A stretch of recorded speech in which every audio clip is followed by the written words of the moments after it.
President Obama, thank you for what you said. Speaker Pelosi, Kathleen, it's the first time I ever heard Kenny Chesney sing a cappella. It was beautiful.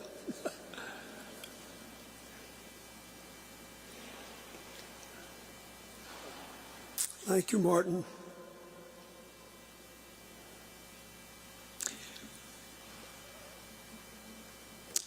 To all of you who are gathered here, I was trying to think of whether I could say anything that would add to what others have said. And I doubt that I can, but I will tell you this. I thought your mother was the cat's meow. She would flirt with me in the most innocent ways.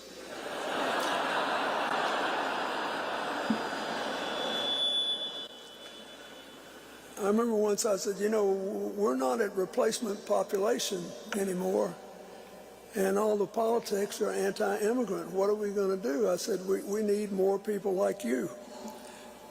11 kids times a couple of 100,000, and we're back in business. And she said, no, that's not a good idea. You can't do this unless you really want to. So I say, first of all, she really wanted to be your mothers, your grandmothers, your mother-in-laws, your great-grandmothers. And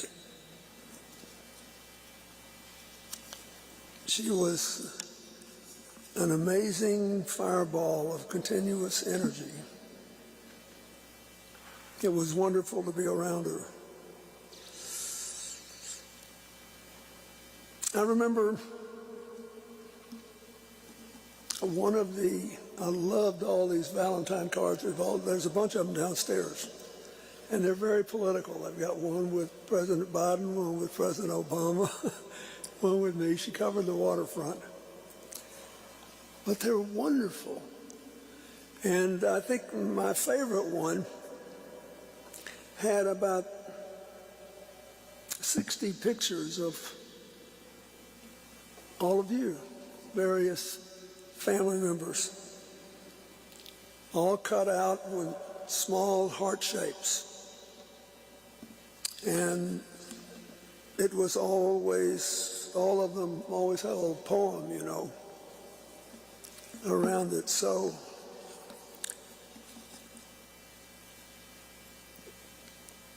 I kept looking at it and looking at it, and let's see, I've actually got a picture of it here. I asked for it, but I love the little poem. Roses are red, violets are blue. I'm surrounded by love, but there's still room for you.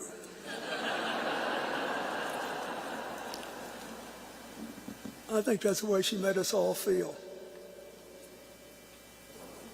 There was still room, that there is an incredible capacity to expand. I love listening to the speaker talk about her experiences with her. You just had the feeling that, you know, nobody should be this upbeat, having been through everything she has. And yet she is. She is totally on the level.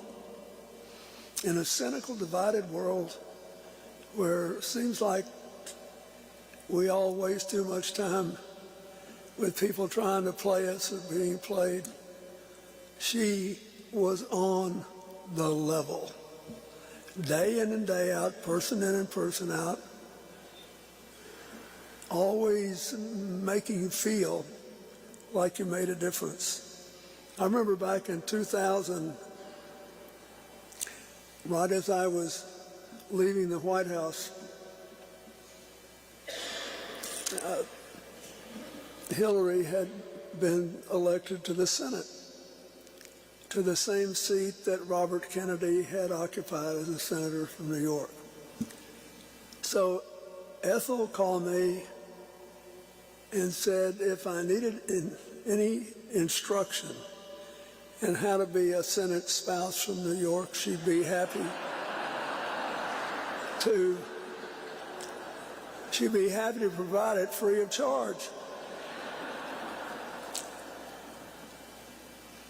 Then, when we moved into this old farmhouse, it's about 125 years old now,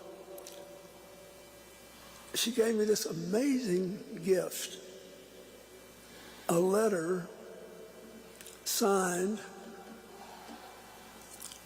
by George Clinton, who served in 2 stints as governor of New York for 21 years.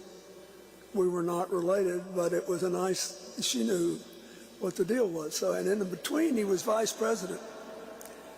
And there's this amazing letter. So I hung it up at the entryway to our house. And people say, where in the world did you get that? And I said, oh, Ethel Kennedy gave it to me. She said it was part of her husband's collection.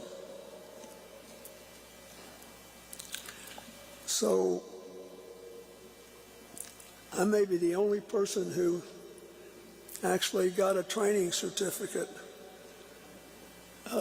in how to be a Senate spouse from New York, from Ethel Kennedy.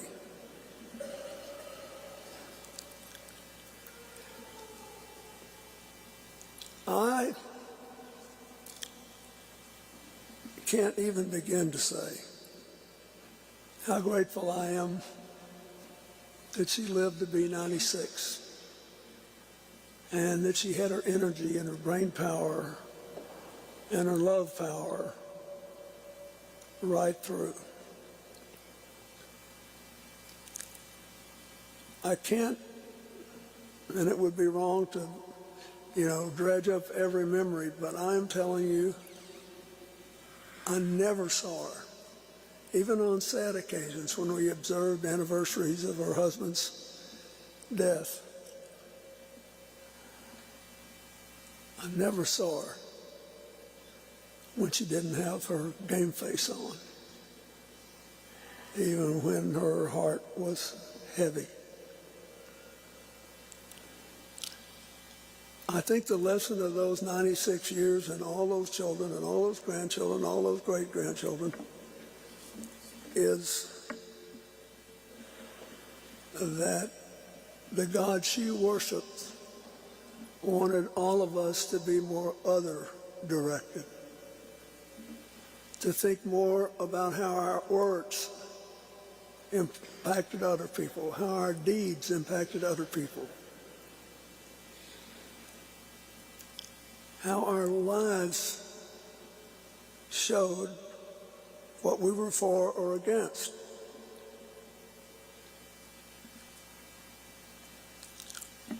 I wanted to say that every time I think of her, I've thought of her ever since she passed. I think she is the embodiment of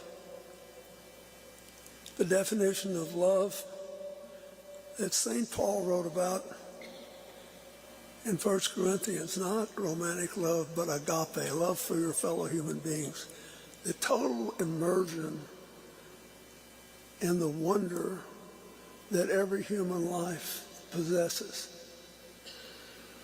And she did it naturally, you think.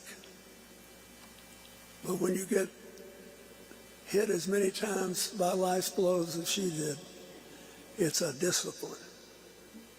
You have to decide whether you will keep your heart open or shut it down, whether you'll still keep reaching out to people or clench your fist, whether you dare trust and dare love one more time. For almost a full century, she kept giving it a try. There was always one more time. But there's still room for you. Think about how we live. Think about how we think. Think about what we say about each other, especially now in this political season.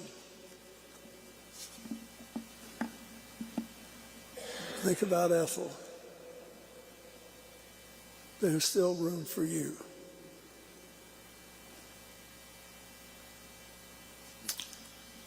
We got to clear the room now. It's our job. Thank you. Thank you for being my friend. Thank you for being Hillary's friend. Thank you for caring. Thank you for the family you built and the untold families you inspired.